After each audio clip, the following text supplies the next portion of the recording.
Matt Wright, uh, I guess wanted to put everyone on edge, doinked it in, which is like shockingly hard to do. I feel like 9 times out of 10 when it hits the field goal post, it bounces out.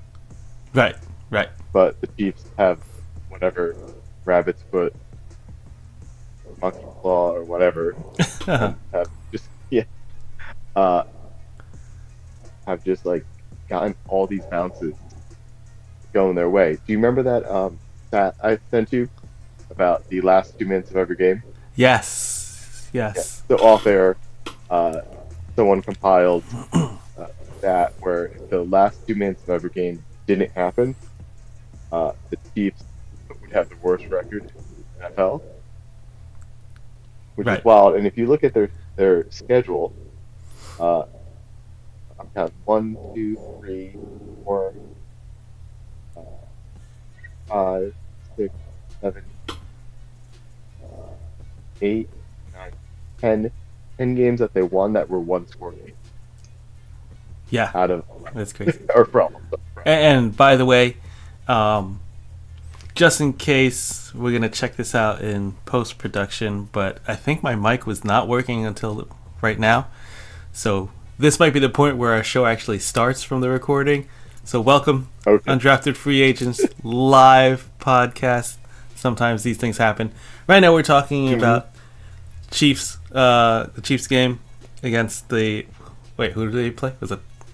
I totally forget now. It was Chargers. the Chargers? Right, that's right. Yeah. We got to see Herbert play solid, get beat up a little. But yeah, what's one of the things that's amazing is whatever mic they have on the goalpost, it makes an amazing sound whenever they doink it off the goalpost, right? Yeah. I love that sound. hmm I feel like they should get be a extra points for hitting that thing. Yes. Yeah. Big. Not like wait, like you're right. It should be an extra point. Right. If they don't get in, and I'm a firm believer. We can talk about this later in like a crazy rule. If your kickoff goes through the uprights, that should be a point. Yes. Yeah. Makes feel the like game it- safer and then makes the kickoff more fun or more interesting. Yeah. That's a very like Canadian football Yes. type rule. I have been to several NFL football games, a lot fewer college games. I don't know, I played Pop Warner football. I've never heard that sound live. I want to hear that. I want to be at attendance in a game where they hit that goalpost, because I want to know if that's just a sound that we get the benefit of hearing from TV, or if it really sounds like that when you're there. Quick side note: you could go see a Giants game live. Oh,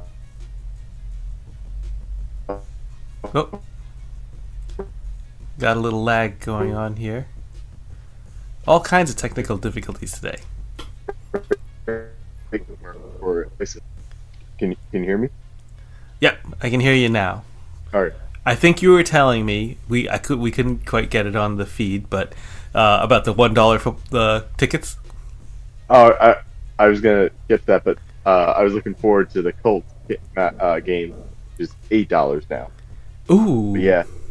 hmm this For those may of be you who don't something. know, the Saints Giants game had $1 tickets. Uh-huh. We may have to take advantage of this. hmm It was $1 to attend the game, $5 to be in the plane that flew over MetLife. The banner. Did you see the banner? I heard about it. Oh, though. you didn't see it? Okay, yeah. I saw some news stories about it. Mhm. Dumpster Um, fire. So coming back to the Chiefs, though, thrilling game, and my takeaway is that we've talked in the past about that luck stat. I do believe it's a real thing that plays out.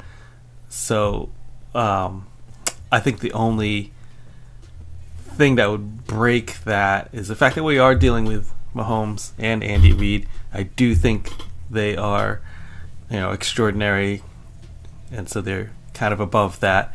And I do see them being intentional about this. They know they have a strong defense, and so they're actually playing very smart complementary football on the other side, where they're playing field position. During that game, they threw out a stat where they have the lowest amount of big plays, essentially, in the NFL. Like, this team that's like record-wise the best team in the league, they have the fewest big plays, explosive plays.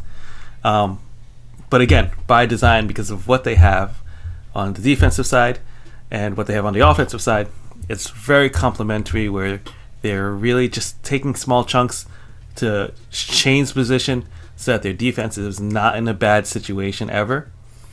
And then they just capitalize on turnovers. And then end of halves is Mahomes magic time. It's literally set up so that the defense is not compromised, and so that you just insert Mahomes into last 30 seconds. Right? Yeah. They I have 2 points. The first, make a sports analogy. In baseball, they talk about manufacturing runs, and that just means like you're getting run with like multiple hits. You have a couple singles in a row, a single, then a double or triple, and that translates better into the playoffs than like having one or two batters to home run a game, because good pitching in the playoffs will shut that down. I think you're going to see that with the Chiefs, where if they can manufacture the 6-7 yard games consistently, that's better than going having three and outs and then one 70-yard touchdown. Good defense in the playoffs will know how to defend against that. And then to your point, I think the Chiefs just realized, when they're playing these teams, that team makes one mistake, Chiefs are going to make one turn, one interception, one fumble. Chiefs know what to do, turn those turnovers into points. Yeah, totally. And so it's another another thing to look out for as we get into the playoffs. We get to talk about the playoffs now because they're so close. Is will this luck that they have, quote unquote, run out? I think mostly it hasn't been luck. I feel like they've again set themselves up for this, put themselves in position for this. But there were some lucky games. There were some missed field goals at the end, or bad penalties from the other team. So it'll be interesting to see what the matchup looks like against like a playoff set Buffalo Bills with all their preparation, or a playoff Ravens. Even though I believe they've beaten the Ravens, they did lose to the Bills. So yeah, it'll be interesting. Am I right? Is that who they lost to? Yeah, the one loss was the Bills, which you predicted. Yeah. If you remember back to that episode. I do. All right, should we get into our first topic? Speaking of the Chiefs, let's do it. Let's talk about former Chief, former Giant. Nice segue with the Chiefs there. So yeah, Kadarius Toney. I think we're all in the mood to dunk on Kadarius Toney. I don't think you could try to lose your job as fast as he did. Yeah. And lose it. Like, I mean, like, for those who don't know, so this is wild to even say, so last year he was on the Chiefs. He didn't play in the Super Bowl. I think they kept him on the roster, but he was a pretty regular contributor during the regular season.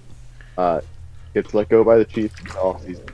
Gets picked up by Cleveland, a practice squad player. So talk about like a fall from grace. Is on the practice squad the entire year, and then gets called up like want to say Friday.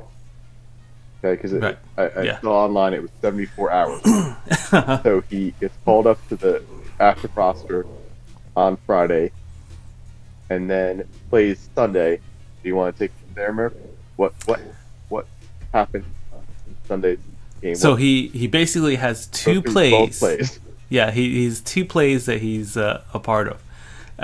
The first play, he's on punt return, and essentially he's not ready to play wide receiver, so he's special teams. And if they want him to contribute, right, they want him to contribute there. And so he actually calls a fair catch on a punt. This is like at a point in the game where the Browns are already like way down against a much just overall better Steelers team. And I don't know what's happening. We don't know what's happening on the field, but he just taunts the the punt coverage players around him. He actually tosses the ball at a player. And he can make the argument he was trying to get it to refs or whatever, but it like hits one of the Steelers in the back. And he gets called for a penalty. He gets called for unsportsmanlike conduct on that play. That's the first play. The first play. The Second next play. Yeah. So the second play, punt return. He's fielding the punt, and he muffs it. But what's funny is the Steeler that recovers the muff is the guy he was like taunting on the other play. The guy he actually tossed the ball, hit him in the back, was the guy who recovered the muff. I did not know that. That makes it even better. Yeah, it's like so good. All these like micro stories in the games. I can't even remember now. Like earlier in the season, we've had like several of these like really interesting little stories within the game. But yeah, that's his contribution to Cleveland Browns lore. Maximum And good decision making on the front office of the Browns. and then immediately after the game, cut from the team. Yeah. And I love that we get like tweets, these tweet updates from the teams nowadays. It was innocuous, they didn't say anything, but just to see it etched in internet history that he was activated, then he was waived. It's great. It's great. Yeah. He already was on thin ice because things didn't go well in New York, things didn't end well in Cleveland.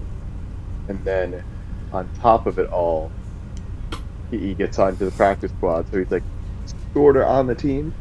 Right. They pull him up the active roster, and I think we're seeing him explode, honestly. Like he just I don't know what team would try to pick him up. I cannot believe the Browns picked him up.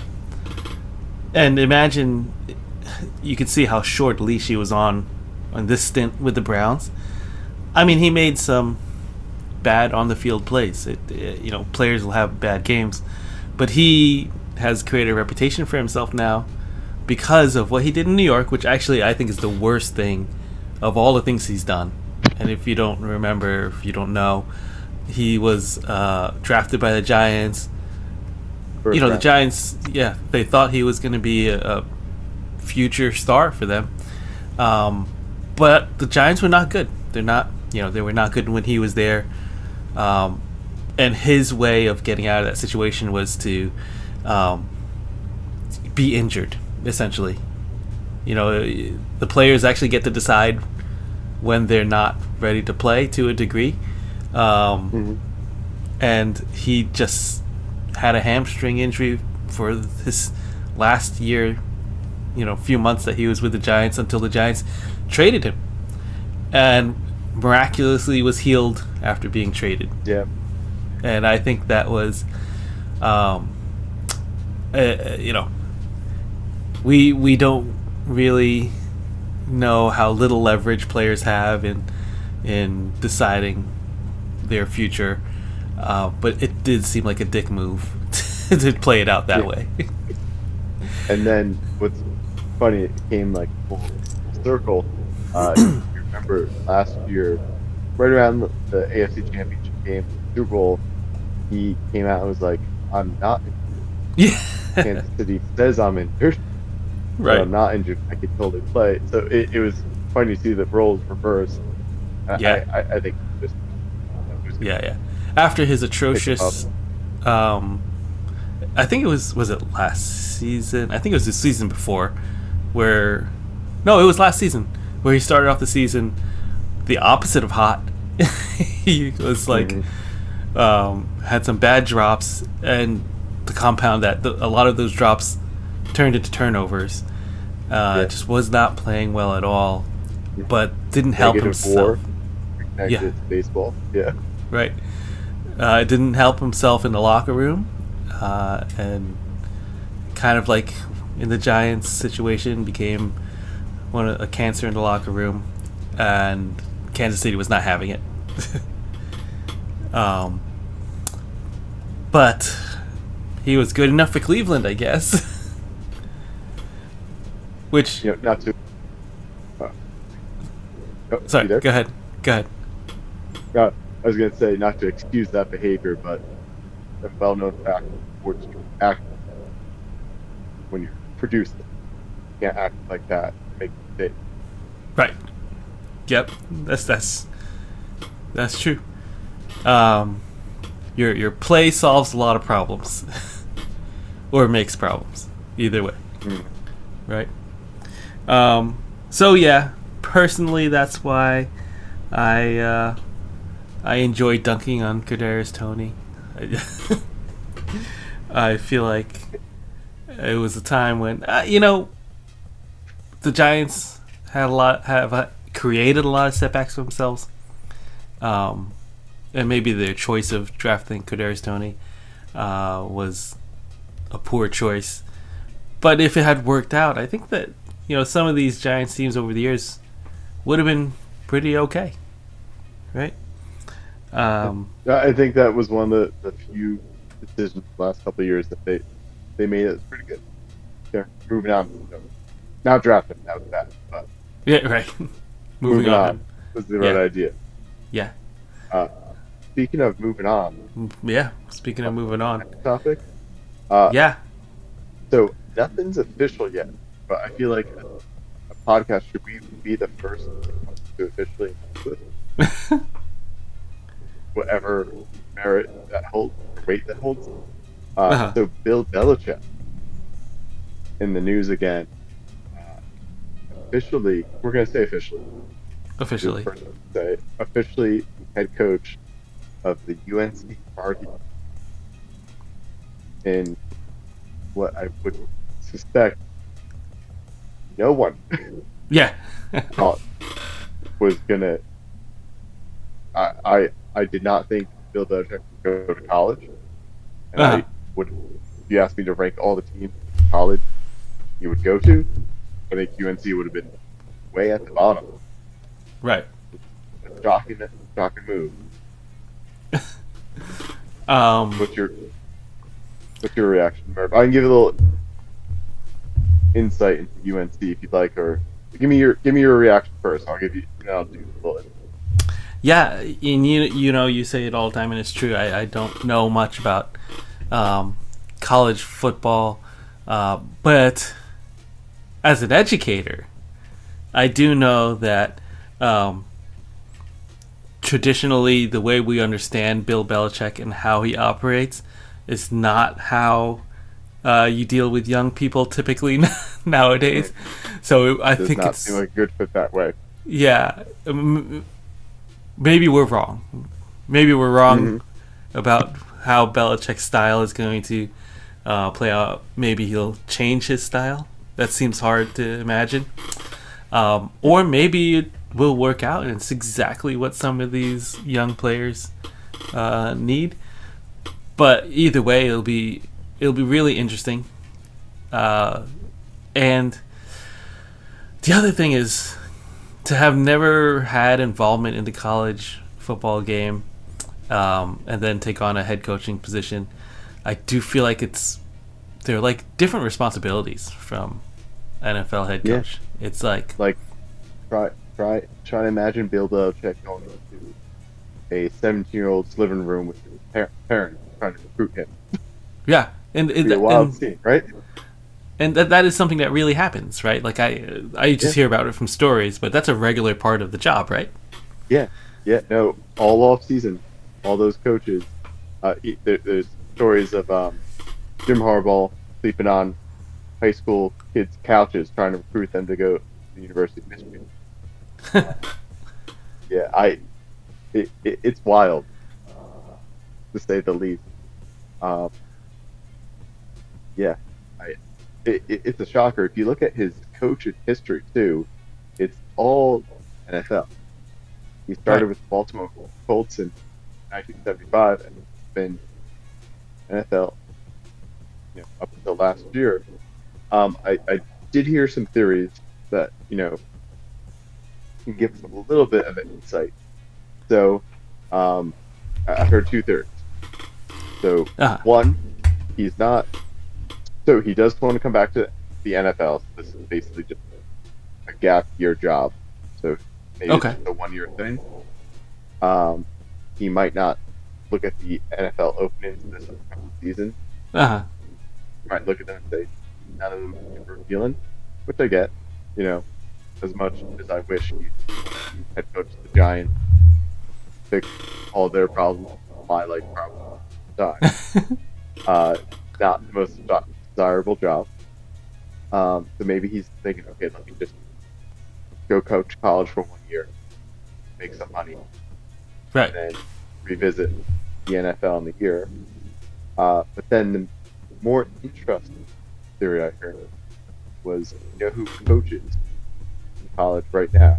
University of Washington, Who? Steve Belichick, his son. Oh, okay. Who, okay, so Yeah. he, I believe, is the defensive coordinator at the University of Washington. So Okay. I heard that Bill goes to UNC, brings his son-in-law, coach the defense. Then Bill leaves, goes to the NFL. Now there's a head coach opening, Oh. and who do they turn to? Another Belichick. Yeah. Son just slides right on it. Right. Now, is this? Am I remembering correct that Steve Belichick, um, he did have a stint as an NFL defensive coordinator with Bill, right? He was on staff with Bill. I'm gonna look at the exact title right now. But yeah, he was um, with his dad. So we should say Steven Belichick, the son. I guess that they have a grandfather also named Steve. Oh, right. We're not talking about that. But yeah, so no, he never made it to the defensive coordinator. No. Okay. All So right. he is the defensive coordinator at Washington right now. Uh huh. Uh, didn't have their best season, and the highest he made it with the Patriots was the linebacker or defensive back. Okay. So just like a position coach. Right. Um. Uh, Fun fact, Murph, where did Steve Belichick go to college and play not only football but lacrosse? Uh. Good guess. Uh. I'm gonna guess Rutgers. Yes. Hmm. Yeah. Yeah. Yeah. He was the long snapper, He was a long snapper. Oh. which everyone knows is the important position. Yeah. Dream job. I've always Yeah. wanted to learn how to long snap. Hmm. Oddly enough. Yeah. When I was at the University of Delaware, I knew the long snapper. You did. He was on my freshman dorm floor. Really nice guy, but just picked it up. Uh huh. Not play football beforehand. Picked it up. Was a D1 long snapper. That's crazy. Wait. Yeah. Before college, he had never played football. No. Oh man. It does take a certain build. They're kind of Right. like leaner. They're not like big offensive linemen. They just have to have the perfect tuck, snap the ball. Right. Yeah. That's about it. But yeah, wild story. Bill Belichick going to UNC. Yeah, and I did not think of the possible NFL implications of that, like you were saying.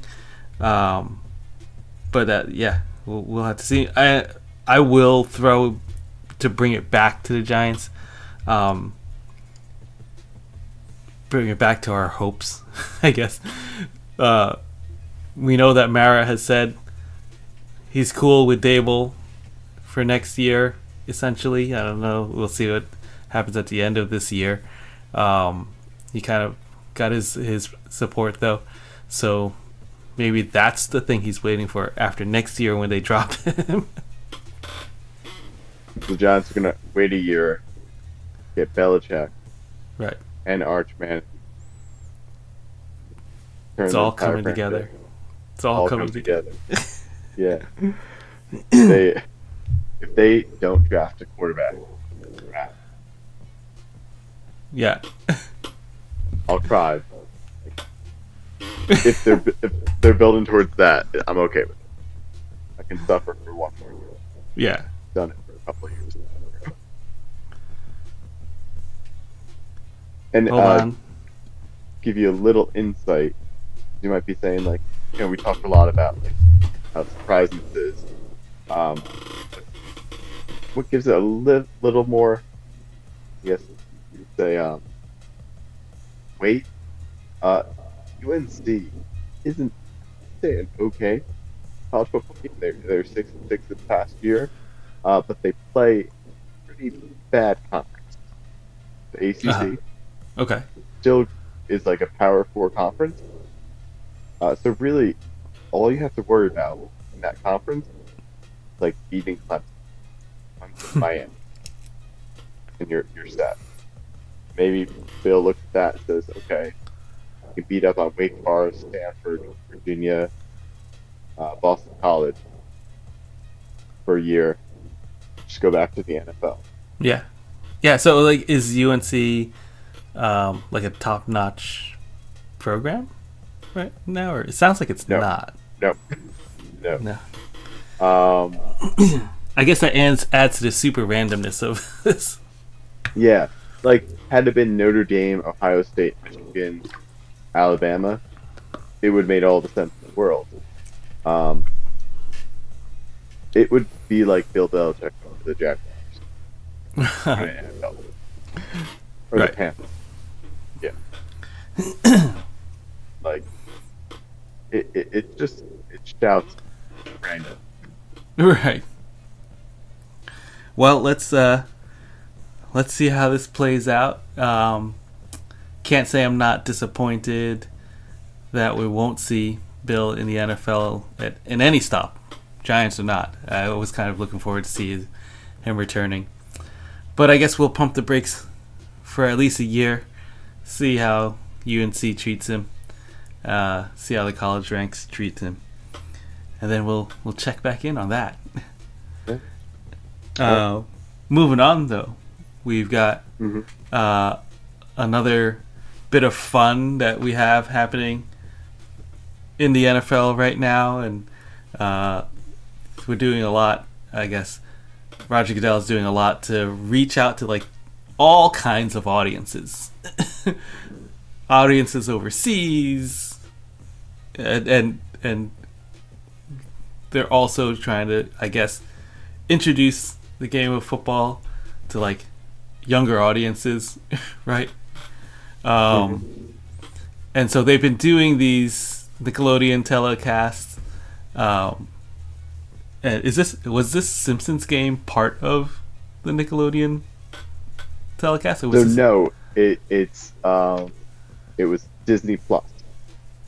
right? Because last time they had like the Toy Toy Story Story. game, right? Mhm. Yeah. Okay. So I guess they just have a partnership with Disney, which makes sense.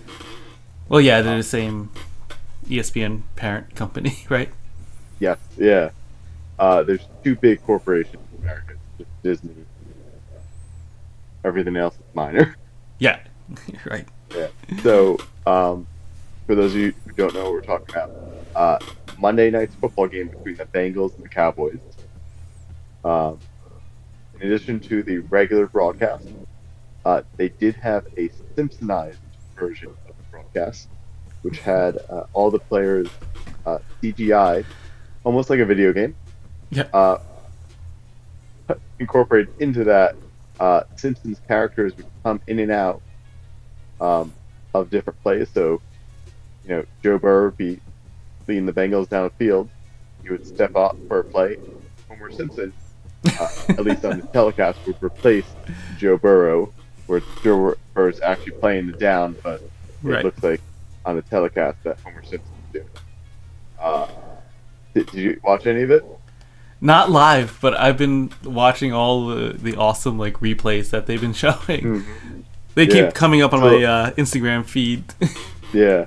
So two things stuck out to me. Uh, it was better than last year. Seems like they got the glitches down. Yeah. Uh, a little bit better this year. So that was nice. And then I just heard this today actually. So randomly they would insert like Simpsons characters. Homer meets Ralph, Bart into the game, Uh-huh. and I found it kind of interesting. Oh, Homer comes in, throws a touchdown pass to Ralph Wiggum. That's kind of cool. Well, what had happened was, uh, to be expected, there was a big delay between the actual game and the Simpsons broadcast. So Oh. what they would do, I think, if you put two and two together, Yeah. they would um, see a big play happen and just insert the Simpsons characters for those players.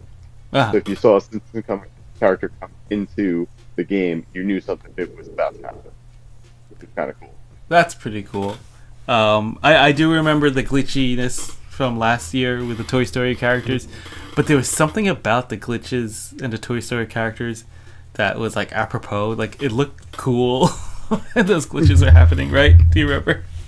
It kind of made sense too because they were toys. And that's how you would like play with toys. Like the movements wouldn't make a ton of sense.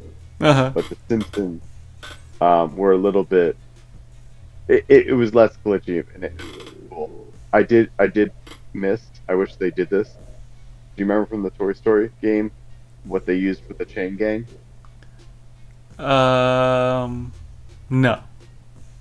Slinky the dog. The dog. Oh, that's right. Yeah, which was amazing, right? I just remember the He should claw just be in every coming out. telecast. Do you remember the claw would come out and like pick Yeah, up the and players? move the ball. Yeah. This year it was the what's their name? The two aliens from The Simpsons. Oh yeah. I know what you're Yeah. talking about. Yeah. And the technology that's in play that they're using to track the players now, which I think is just like a visual tracker for like techno nerds. It's not like they have actual like trackers on them. So it just uses what the the computer can AI read from what it's seeing visually. It's great technology. They're using that to like measure how fast the players are. They're getting all this like crazy data out of it, and it's creating football for the 21st century, where we get games like that. But also having the internet gives us the ability to have different ways of seeing the game. Like if you're watching the Amazon Thursday night games now, you can go to that alternate view where you can look from on top, which is like like the Madden game. yeah, it's really the way that I feel like players and coaches want to see the game, because the side view is such a weird way to look at football. It's just a weird way to look at it. It messes up your depth position. Yeah, it does. You can't see the holes. You can't see where players are positioned, and the classic camera view of seeing football, you can't see the secondary at all. Yeah. And so if you're trying to think of like put yourself in the shoes of a quarterback and figure out how to diagnose the defense, you can't do any of that on the regular camera feed. So So yeah, I can't wait until we can have the ability to do that for every game we watch. But at least we get it for like the Thursday night games. One last note before we move on to gifts. Uh, one note that was a little sad. The one sideline of the game was Homer and his friends watching the game with Uh-huh. Mose, but they changed it. It was Mose Juice Bar, which was Most sad. juice bar. Yeah, I guess they. I know you said they were trying to reach new audience. I don't Yeah. think the kids watch The Simpsons like we did. So it seems like they're just Yeah. hitting that market again. Yeah. I take that back. The kids are not watching The Simpsons. It's really for 40-year-olds. All right, do we move on to gifts? Yeah, our regular segment now. It's the holiday season. We did the NFC and AFC North last week. This week, we're gonna see what's under the tree for our Western teams, AFC and NFC. And you're gonna kick it off this time with the Chiefs. Mm-hmm. So what do they got waiting for them? Did you say the Chiefs? Yep. Oh, I thought you said the. I thought I was doing the Chargers. Oh no, you're right. I said Yep. I had the Chiefs. Okay, so I've got their gift. I'm the one who went out and got them for Secret Santa. So what I'm going to give the Chiefs is just another box of rabbit's feet, horseshoes, monkey paws, whatever, like genie lamps, to just enough to make it through the season, because it's been working so far. I honestly don't want to see the magic end. So yeah, that's what the Chiefs get. As much as like I think it'd be, you don't want to see the Chiefs win again. It is fun if they keep on going. Like if they just make a deep playoff run, it would be entertaining. Yeah. So next I have the Chargers. So what I'm gonna give them for Christmas is I'm actually gonna give their gift to the Chiefs.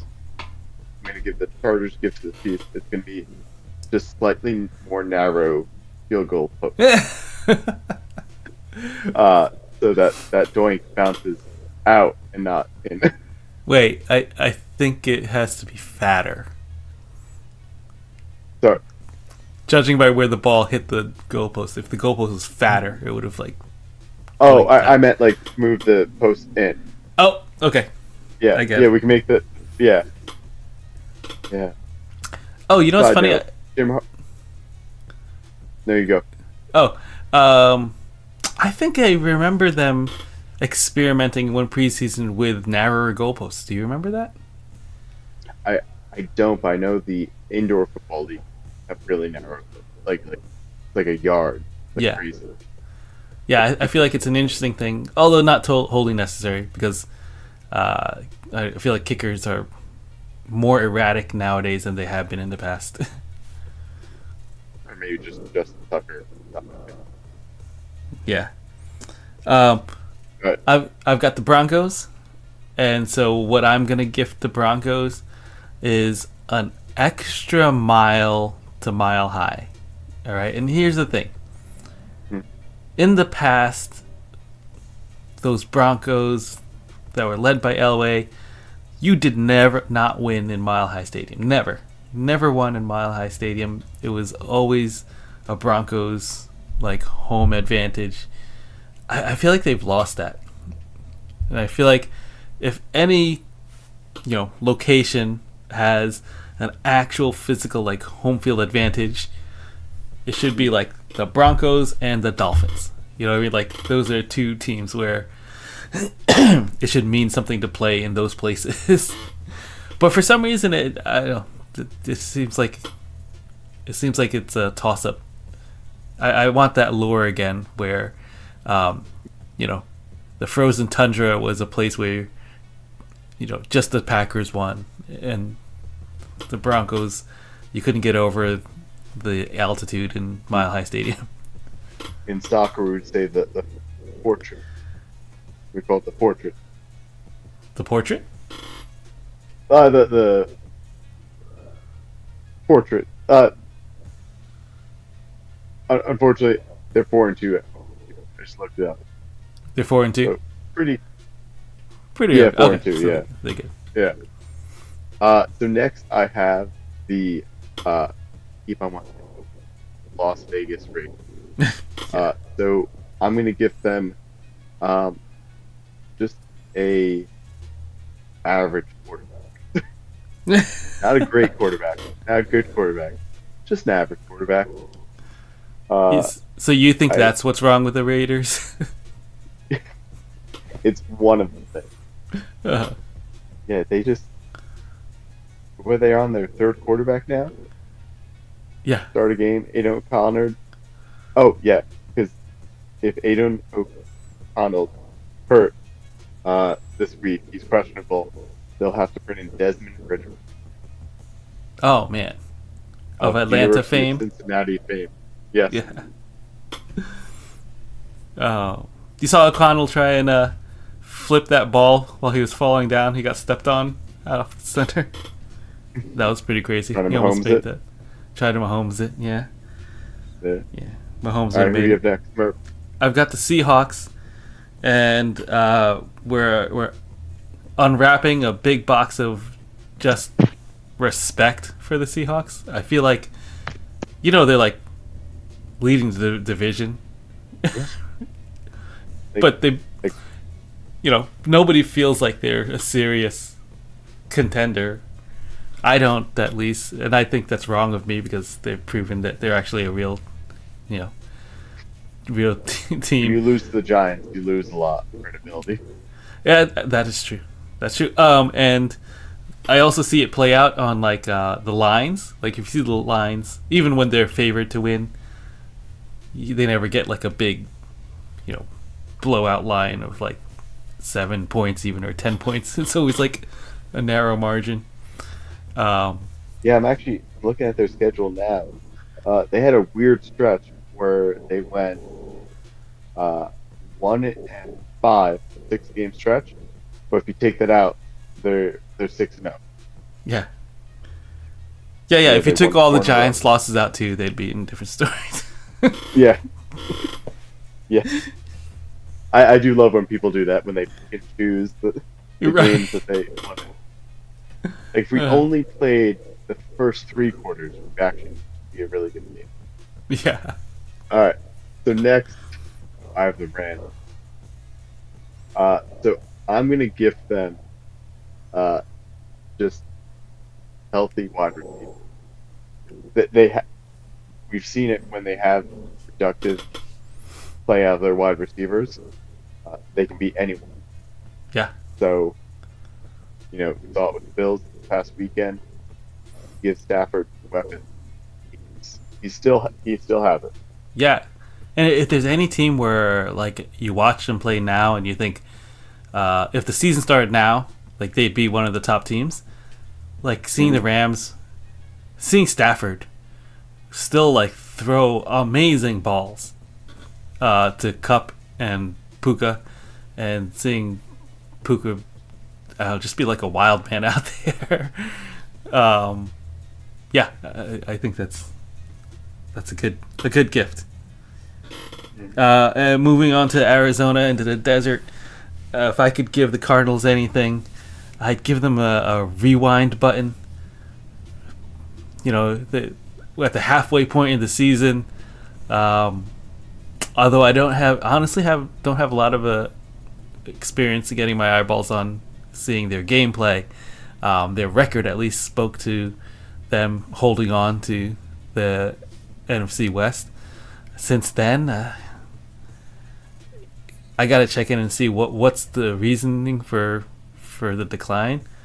But yeah, Good point. what's that? Have I can pinpoint it. Have you not heard of the correlation between the Cardinals winning and losing and when new Call of Duty games come out? You I ever heard have about that? not. No. Apparently, Kyler Murray's a huge gamer, and you can look at his production before Call of Duty comes out and after it, and it's like night and day. Oh my And god. yeah, Black Ops 6 came out October 25th. Just the other That is sharp wild. decline. Yeah. I want the 30 for 30 to come out in the future that confirms that that is the reason why this has to Well, do you happen. remember the whole contract negotiation where they're like, you have to log in hours that you're watching tape? That I that's why that's why That's why. because they knew he would just be gaming all the time. Oh They wanted man. something in the contract. I You vaguely have to remember watch that tape. happening, but I didn't connect that that was Kyler Murray. For some reason I thought it Yeah. was a different quarterback. All right, Oh, I want that to be let me true. wrap this up because this is a great segue. So I have the Niners, and I'm gonna gift the Niners a Call of Duty med pack. One of those med packs you just find in the game where like you're bleeding out, you're about to die, you take it, and everything just heals. Yeah. Oh, what a lost season. Yeah. It's like Uh, do you think? it's a shame. hmm, Do you think this, in a subtle way, helps them? Now, they could maybe pay Brock Purdy a little less. I Maybe he didn't have the best Yeah, contract. yeah, it's debatable, but um, they're definitely gonna use it as as leverage as well. They should. I have said it all along. I am a believer that Purdy is a very good quarterback. He's not a great quarterback, and he's in line to get supreme quarterback money. hmm And it's really too bad that these teams, you know, all around the NFL, every team, every single team, um, has to invest so much in one basket. I feel like it makes it hard to put together good teams whenever your quarterback is due to get paid. Case in point, Dallas. You know, the hmm Giants botched that Eagles too. for that 1 year. Yeah, they just yeah. Yeah, there's a Um, strong. We should talk about it later episode, but when you have to pay your quarterback, if you pay them like a year early, 2 years early, kind of like what Green Bay did with Jordan Love, right. you'd lock them in before the market changes. It's a big difference. Right. Yeah. Yeah, and then we should juxtapose it against like you know, the best quarterback in the game, like Mahomes' contract, and you know, compare how his contract has affected the Chiefs versus how other quarterbacks' contracts have affected their teams. We will in a future episode. I think this is a deep dive that we can take after we get all of our technical difficulties, Yeah. echoey mics not turned on. We'll get all of that out this episode. We'll come back next week maybe, and we'll take that on. What do you say? Yeah, sounds good. If this episode was a team, would it be the Niners this season? Yeah, yeah. We got hit by the Madden curse. We did. We got Madden curse this one, but regardless, we're glad you guys are here and stuck it out through this episode. Kind of a tough one for us trying to juggle getting everything fixed, but we'll get it sorted. We promise. We promise. Mhm. Next week we'll get it together. But for now, get ready for Thursday, right? San Francisco Niners limping in to face that now dynamic Rams offense. Watch the overhead view that they have there. Enjoy, and we'll get back next week to recap it all again. Right? All right. Signing out. I'm Good. Merp. That's Rich. This was the Undrafted Free Agents podcast. We'll see you next week.